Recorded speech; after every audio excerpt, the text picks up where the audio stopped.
Good morning, Zio here, and I'm trying my best to get away from the Sony stuff for this week. So, we're going to be talking about Cyberpunk, Stadia, my favorite topic ever. Stadia. Gosh, it's been a while since I've said that. So, grab yourself some coffee, sit back, relax, and let's get into it, shall we?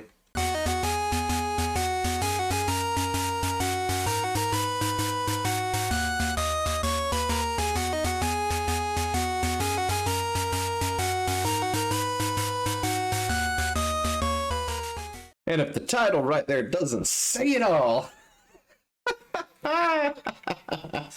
oh gosh, yeah, oh, that's great. Anyway, so first things first, a few announcements. On every other Saturday, me and D-Pad Chad will be hosting a podcast, Good Morning Gamers, where we just shoot the shit, talk about video games, and whatever happens to pop up onto my computer screen.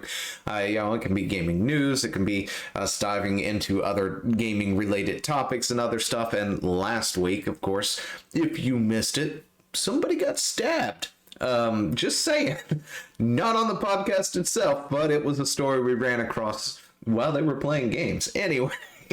So, if you hadn't checked that out, I will be releasing it in a two-parter eventually somewhere for you to go and rewatch it after the fact. That is what we're going to be doing. So if you missed the actual cast itself on Twitch, links are in the description down below under the Tap My Bio section. So go ahead, hit that. Give a follow, all that good stuff. My feed over here will actually tell me if you follow, hopefully.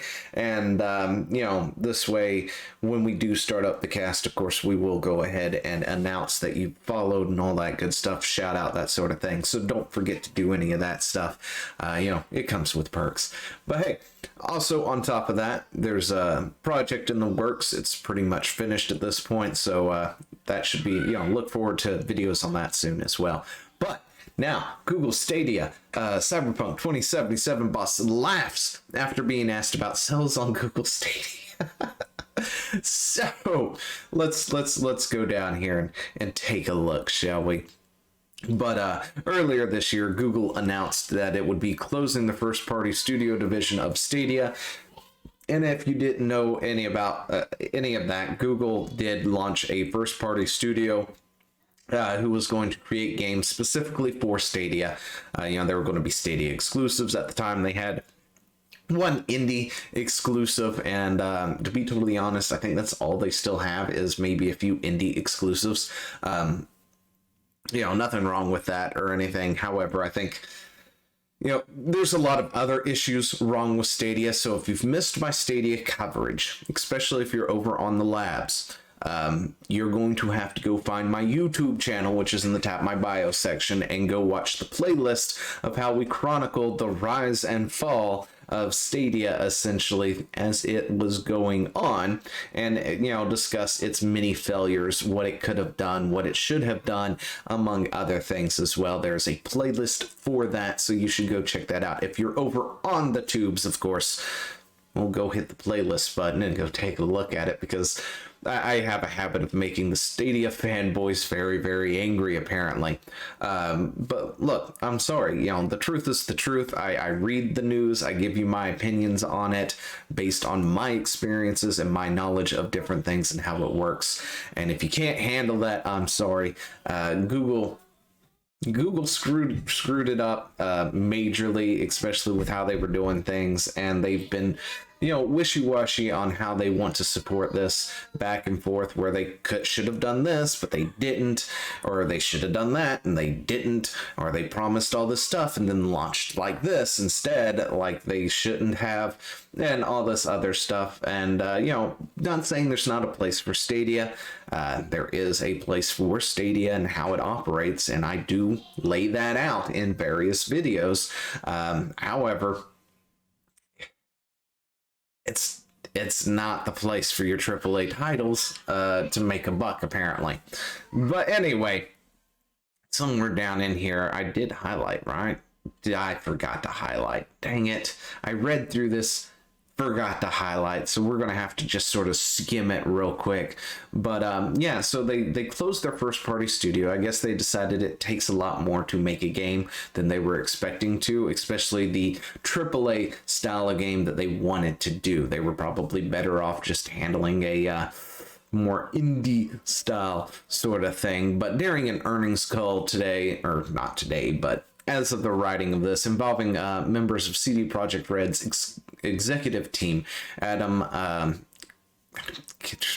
I'm sorry, I can't pronounce your people names. Anyway, Adam, the other guy, and the other person, they went over sales information from 2020. The board was specifically asked about Cyberpunk 2077 did in terms of sales on Stadia. The executives who answered the questions had initially responded had an initial response that resulted in laughter, seeming to indicate that sales on the platform were quite low, which, by the way, strangely enough, is surprising because when CD Projekt Red launched Cyberpunk 2077, it performed the best on Stadia. Not lying. I'm not joking at all. I think we even talked about how if you were to play Cyberpunk 2077, avoid the PS3, avoid the Xbox One. If you don't have the Xbox 5, the PS5, the Xbox Series X, and you're going to play anywhere, it's going to be on PC. But if you want the best experience as of right now, it is the most stable on, guess where? Stadia. Strangely enough, it was the most stable version of the game when it launched, which is kind of surprising that its sales were so abysmal. But anyway, let's see. According to quote them, we are not disclosing, but obviously most of the sales accounted to PC and Stadia are coming from PCs and from such important platforms as... Who writes this stuff? Is that like... That's a quote, so that's a word from word. Yeah, I don't know. Anyway, that sounds... Anyway. First of all, Steam. One of the bosses explained. The Stadia sales are not to be compared with such big portals like Steam. Steam is. That's all I can say now. And yeah, you can't compare Stadia to Steam. Yeah, that's about it. That's what I got. All right. So I found that hilariously funny. Especially because the Stadia port was the most stable port out there. Granted, it's come leaps and bounds since then, of course, and it's more viable on the other places. If you didn't buy it on Stadia, kudos to you. You probably should have bought it through Steam to begin with. But yeah, Steam was apparently the bigger seller to buy Cyberpunk 2077. Anyway, let me know what you think down in the comments below, and I will talk to you later. See ya! Hey, thanks for watching. Don't forget to leave a comment, smash that like button, and always subscribe for more. And of course, there are other videos floating around somewhere on the screen, so click one of those and see if you can find something that suits your fancy. Till then, I'll see you later. Bye.